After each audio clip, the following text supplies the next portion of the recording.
ಬಾಗಲಕೋಟೆಯ ರೈತ ಬಿಟಿಡಿಎ ಅಧಿಕಾರಿಗೆ ಚಪ್ಪಲಿಯಿಂದ ಹೊಡೆದ ಘಟನೆ ನಡೆದಿದೆ. ಸುಮಾರು 20 ವರ್ಷಗಳಿಂದ ರೈತ ಬಸವರಾಜ್ ದೊಡ್ಮನಿ ಭೂ ಸ್ವಾಧೀನದಿಂದ ವಶಪಡಿಸಿಕೊಂಡ ಪರಿಹಾರಕ್ಕಾಗಿ ಅಲಿದು ಬೇಸತ್ತಿದ್ದರು. ಇಂದು ಬಾಗಲಕೋಟೆಯ ಬಿಟಿಡಿಎ ಅಧಿಕಾರಿ ಅಂಕದ್ ಎಂಬುವವರ ಮೇಲೆ ಚಪ್ಪಲಿಯಿಂದ ಹೊಡೆದು ಆಕ್ರೋಶವನ್ನ ವ್ಯಕ್ತಪಡಿಸಿದ್ದಾರೆ. ಇದೇ ಸಂದರ್ಭದಲ್ಲಿ ದಲಿತ ಪರ ಸಂಘಟನೆಗಳು ಬಿಟಿಡಿಎ ಅಧ್ಯಕ್ಷ ಪ್ರಕಾಶ್ ತಪ್ಶೆಟ್ಟಿ ಅವರ ವಿರುದ್ಧ ಘೋಷಣೆಗಳನ್ನ ಕೂಗಿ ಆಕ್ರೋಶವನ್ನ ವ್ಯಕ್ತಪಡಿಸಿದ್ದಾರೆ.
ಲಾಸ್ಟ್ ಟೈಮ್ ಬಂದಾಗ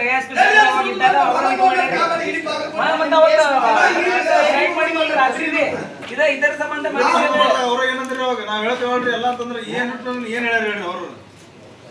ಸಮಸ್ಯೆಗಳಾದ ಮದುವೆ, ಹಣಕಾಸು, ವ್ಯಾಪಾರ, ಗಂಡ ಹೆಂಡತಿ ಸಮಸ್ಯೆ, ಮಕ್ಕಳು ಪ್ರೀತಿಯಲ್ಲಿ ಬಿದ್ದು ಮಾತು ಕೇಳದಿದ್ದಲ್ಲಿ, ಪ್ರೀತಿಯಲ್ಲಿ ನಂಬಿ ಮೋಸ, ಪ್ರೀತಿಸಿದವರಿಂದ ತೊಂದರೆ, ಇಷ್ಟಪಟ್ಟವರು ನಿಮ್ಮಂತೆ ಆಗಲು ಮಕ್ಕಳಾಗದಿದ್ದಲ್ಲಿ, ಸಾಲದವರಿಂದ ತೊಂದರೆ, ಹಣ ತಿರುಗಿ ಬರಲು, ಗಂಡ ಬೇರೆ ಸ್ತ್ರೀ ವಶದಲ್ಲಿದ್ದರೆ, ನಿಮ್ಮ ಪತ್ನಿ ಪರಪುರುಷರ ಸಹವಾಸದಲ್ಲಿದ್ದರೆ, ಪುರುಷತ್ವ ಸಮಸ್ಯೆ, ಅತ್ತೆ ಕಾಟ ಸಮಸ್ಯೆ, ಯಾವುದೇ ಬಗೆಹರದ ಸಮಸ್ಯೆಗೆ ಕೇವಲ ಒಂದೇ ದಿನದಲ್ಲಿ ಗ್ಯಾರಂಟಿ ಪರಿಹಾರ.